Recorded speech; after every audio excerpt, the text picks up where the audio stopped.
ये मेरे पीछे जो है मंदिर के पीछे का नज़ारा है और ये मेरे सामने जो है आप लोगों को मैं दिखा देता हूँ। ये एक पंछी देवी होम स्टे है। आपको थोड़ा सा जूम करके दिखाता हूँ।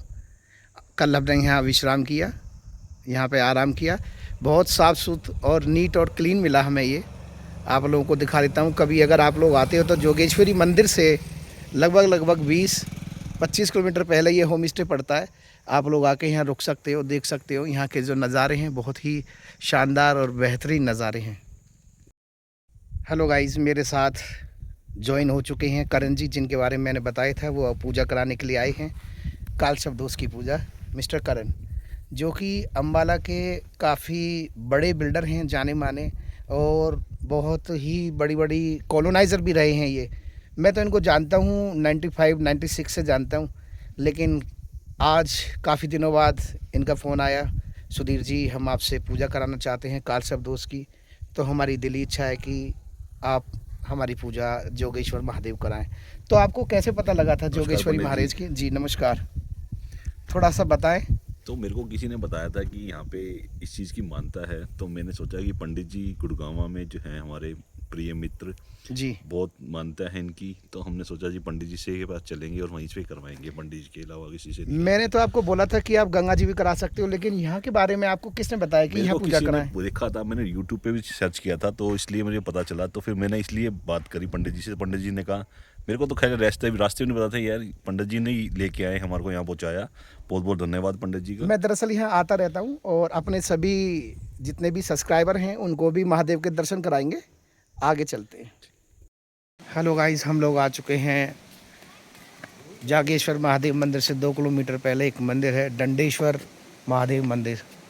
हम लोग यहाँ पूजा पाठ के लिए आ चुके हैं और बहुत ही सुकून मिल रहा है और आशीर्वाद बाबा का आप लोगों को भी दिखाते हैं। मंदिर का प्रांगण, मंदिर का एरिया, प्राचीन मूर्तियाँ हैं। ये लाखों साल पुराना मंदिर है।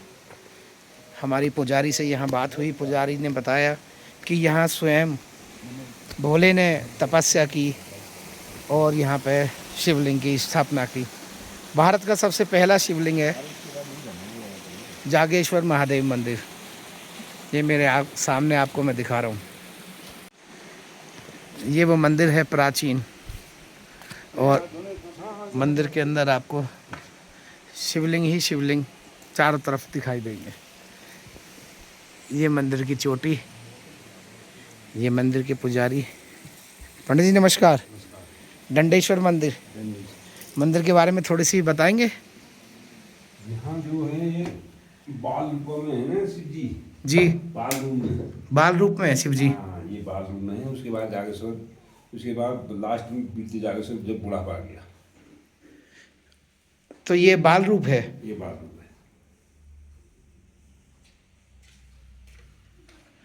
जय महादेव महादेव महादेव महादेव। आ जाओ पंडित जी, हम हाँ हाँ जाओ, हाँ तक आ जाओ। यहीं तो आ जाओ। Welcome to my new blog. आज मैं आया हूँ जागेश्वर धाम मंदिर, जो कि कुमाऊं मंडल के अंदर अल्मोड़ा डिस्ट्रिक्ट के अंदर है जागेश्वर धाम मंदिर। और मैं आपको पीछे ये दिखाना चाहता हूँ, 500 वर्ष पुराना इस पेड़ को बताया जाता है। शिव और पार्वती के रूप में ये विराजमान है। ये मेरे सामने, दिखाओ ज़रा पेड़ करण जी किस टाइप का है और किस टाइप की ये स्थापित किया हुआ है। मंदिर लाखों वर्ष पुराना है। और मैं आपको एक चीज़ और बता देता हूँ, यहाँ स्वयं भोले ने तपस्या की है और उन्होंने ही शिवलिंग की जो पूजा की जो परंपरा शुरुआत करी सर्वप्रथम भारतवर्ष में, वो यहीं पे शुरू हुआ है। और महामृत्युंजय जो मंत्र है, उस मंत्र की भी जो उत्पत्ति हुई है वो इसी जागेश्वर धाम मंदिर से हुई है। तो ये सारा प्रांगण मंदिर का आप दिखाएं कैसा है कैसा नहीं है। और बहुत प्राचीन है, बहुत शक्तिशाली है। यहाँ महामृत्युंजय की पूजा होती है, काल शब्दोस की पूजा होती है। अगर किसी के संतान योग नहीं बन रहा तो भी पूजाएं संतान पक्ष की पूजा होती है। इसके अलावा सभी काम, कारोबार, वंश, व्यापार, वृद्धि, हर काम की यहाँ इंसान को अरदास लगाते हैं और उनको फ़ायदा तुरंत मिलता है। ये वो पेड़ है 500 वर्ष पुराना। ये वाला वो पेड़ है जो मैं आपको दिखा रहा हूँ। कहते हैं शिव और पार्वती के रूप में ये स्थापित है। जय भोलेनाथ।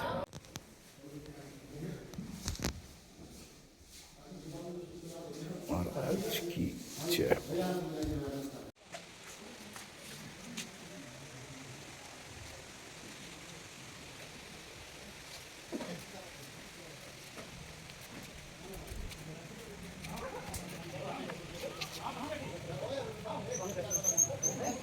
नमस्कार पंडित जी। महाराज, इस मंदिर की आपसे कुछ विशेषता जानना चाह रहा हूँ मैं कि क्या विशेषता है। जी, ये जो है धरती का जो है हमारे सर्वप्रथम लिंग है। जैसे हम भगवान गणेश जी की मूर्ति रूप में पूजा करते हैं, भगवान शंकर की सर्वप्रथम लिंगात्मक रूप में पूजा की शुरुआत इसी स्थान से हुई थी। काफ़ी जागृत अवस्था में होने के कारण पूरे क्षेत्र का नाम पड़ गया था जागे हुए ईश्वर जागेश्वर। बताते कि शक्ति जो है इतनी जागृत अवस्था में थी कि लोग आते थे, जैसा कहते थे आज से 1300 वर्ष पहले 7वीं शताब्दी में वैसा हो जाया करता था। तो आदि गुरु शंकराचार्य जी आए, उन्होंने देखा कि अभी तो सत्युग है, सत्यवादी लोग हैं जो भी मांगते हैं जी। अपने सत्य के लिए मांगते हैं, लेकिन आने वाले टाइम में जो है इस कलयुग को देखते हुए तो आने वाले कलयुग में लोग इस शक्ति का दुरुपयोग करने लग जाएंगे अपने स्वार्थ के लिए। तो उन्होंने इस शक्ति को जो है अपने वेदोक्त मंत्र से कवर कर दिया, मंत्र छोड़ दिया। ओम त्र्यंबकम यजामहे सुगंधम पुष्टिवर्धन उर्वारुकम ध्यान मृत्यु और मुक्षे मामृता। इस मंत्र का सबसे पहले प्रयोग किया था आदि गुरु मार्कंडेय ऋषि जी ने।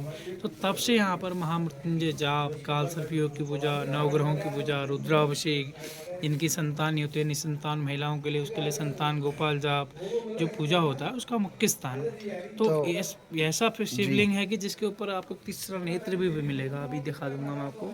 तो उसमें तीसरा नेत्र भी बना है और कहीं नहीं मिलेगा। जो 12 ज्योतिर्लिंग हैं पूरे भारतवर्ष में, उनकी उत्पत्ति यहीं से बताते हैं। 12 ज्योतिर्लिंग की। जी। और जैसा आपने मुझे बताया था स्कंद कि पुराण में पूरा लिखा है, ये पूरा बोर्ड लगा है जी, इसके हिसाब से।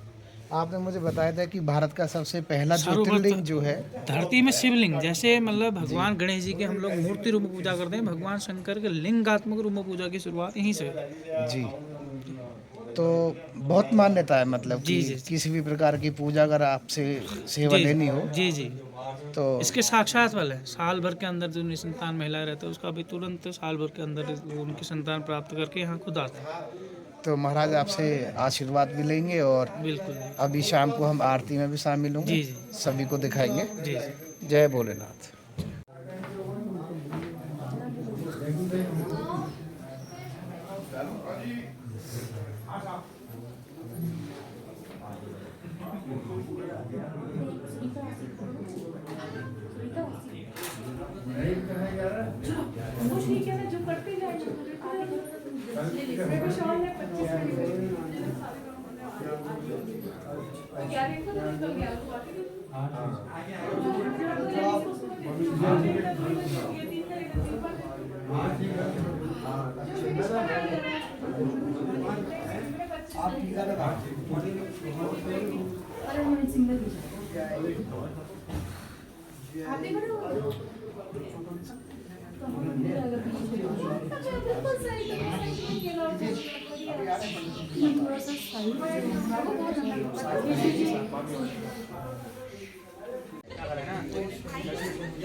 नीचे नहीं है।